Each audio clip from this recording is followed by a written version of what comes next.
5 months ago, the cleaning staff at the Department of Work and Pensions left letters on the ministerial desk they cleaned complaining about their wages.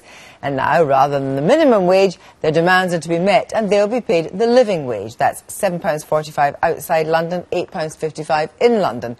So is this a new kind of bargaining power going directly to the top? Subtle pressure where it hurts, slap bang in the Department of Work and Pensions. But what if you're not a big public employer or indeed a large company? Could your company cope with such demands, and should the minimum wage just go? Well, we'll hear from two owners of small businesses, one who pays the living wage and the other who doesn't. But first, here's David Grossman. What do you want for Christmas? God rescue every day, we need a living wage.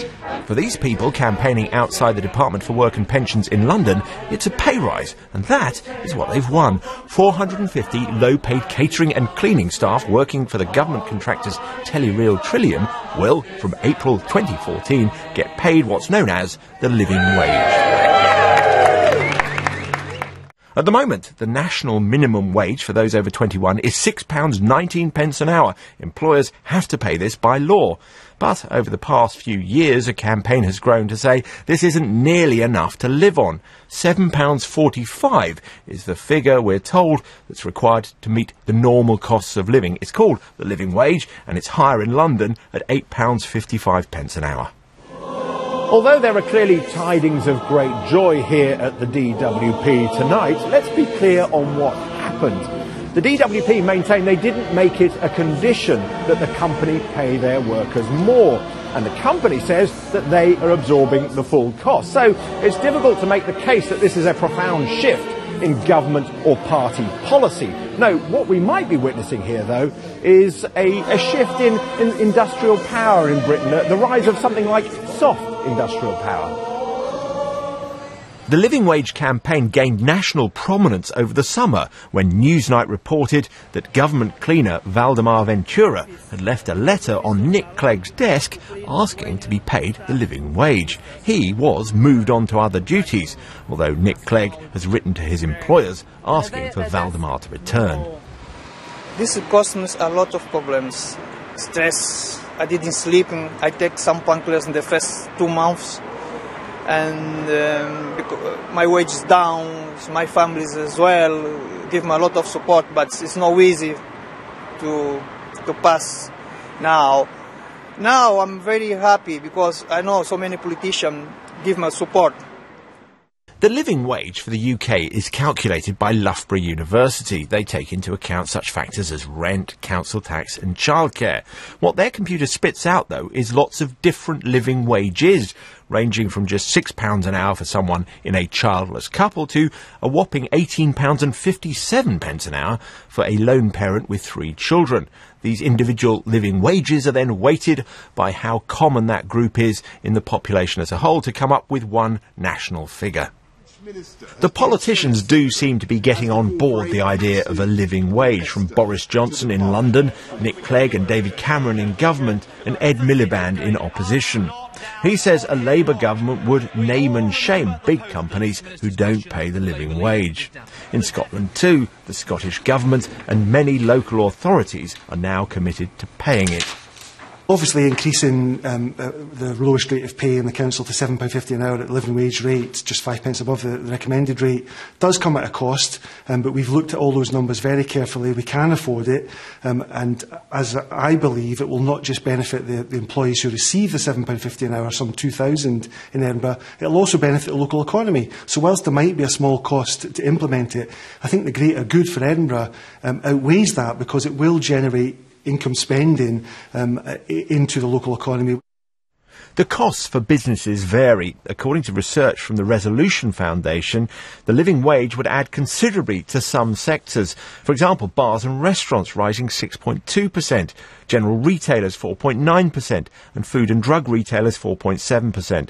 There's less of an impact on other sectors, with banks least hit. A living wage would add just 0.2% to their costs. Hi.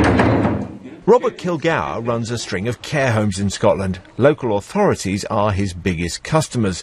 He supports the living wage in principle, but worries who's going to meet the cost.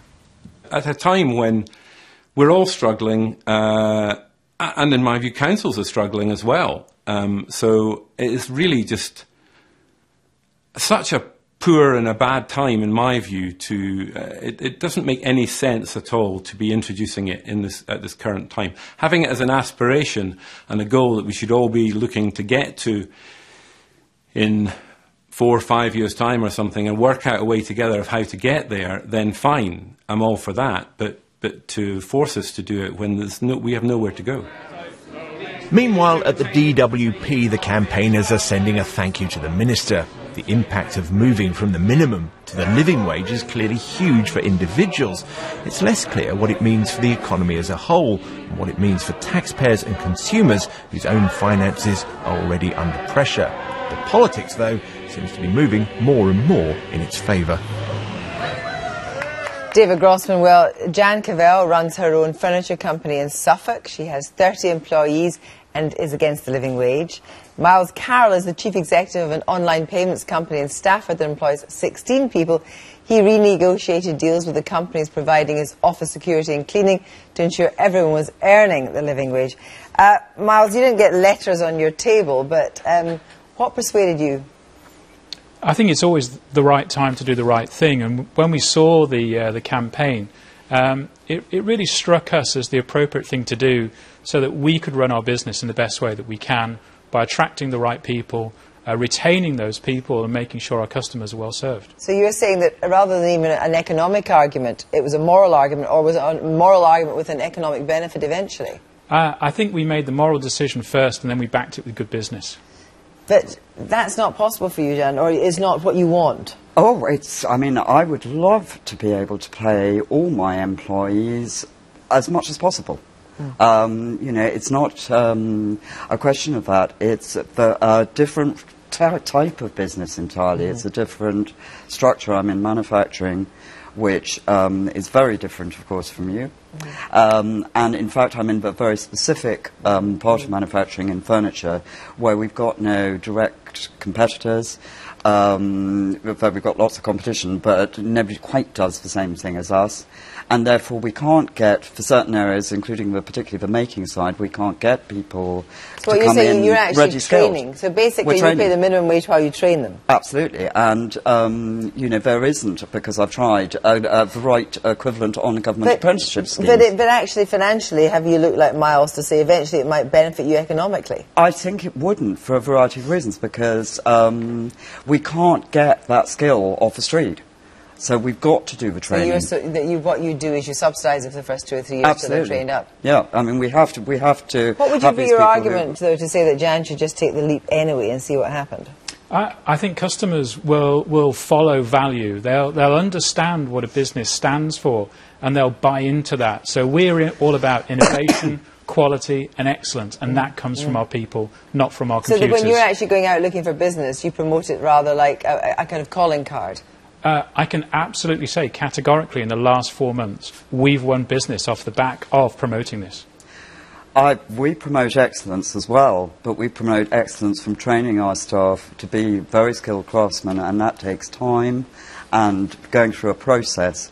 And interestingly, are you concerned about your own staff I'm seeing the power of the living staff. wage and actually saying, well, here's the minimum wage, here's the living wage? It doesn't appear an hourly rate to be so difficult. No, I mean, in fact, I don't staff. pay on the line of, I mean, even at starting point, I don't pay on the line of minimum wage. You know, but I pay under, at starting point, what the living wage would be, depending on what they set it at. I mean, there's talk of an £8, you know, for next year. What do you feel, though, about, you know, big business, but particularly, let's leave big business to one side, and talk about, you know, public, local authorities who essentially are saying, for example, as they're doing in Edinburgh and Fife, we're now going to move to the living wage, but actually as a taxpayer you're helping to pay for that, and yet you would then be, as it were, penalised. Absolutely. I mean, I think it's horrendously worrying for small businesses like myself who've been struggling to break even or not for the last few years, and, you know, we're trying desperately to keep staff in work. Those staff have stayed loyal and stayed on low wages. You get a situation where it's enforced bringing in wages at a higher level. So what happens to the staff who've moved up, who've grafted? And see, if we wanted to grow, the newcomers come in at the same wage. I mean, it would be absolutely gross. Miles, do you think that the days will soon be numbered with this campaign and with everybody responds to it, where you will have both the minimum wage and the living wage? Well, picking up the point around salaries, as a country, we're one of the richest countries out there. You know, GDP 36,000 in the UK. We can't do a race to the bottom on salaries against countries like China with, you know, a quarter of our income. So ultimately, we have to innovate. We have to change. And when we look at our businesses operating in niche, exactly as Jan's business does and my business does, protects us from that. But we have to invest fully inside that to make sure our business is retained. And presumably, though, the idea with the living wage is, in a sense, you would help the working poor who are in the trap at the moment. I appreciate that, of course I do, and you know, but equally getting the economy going will also help.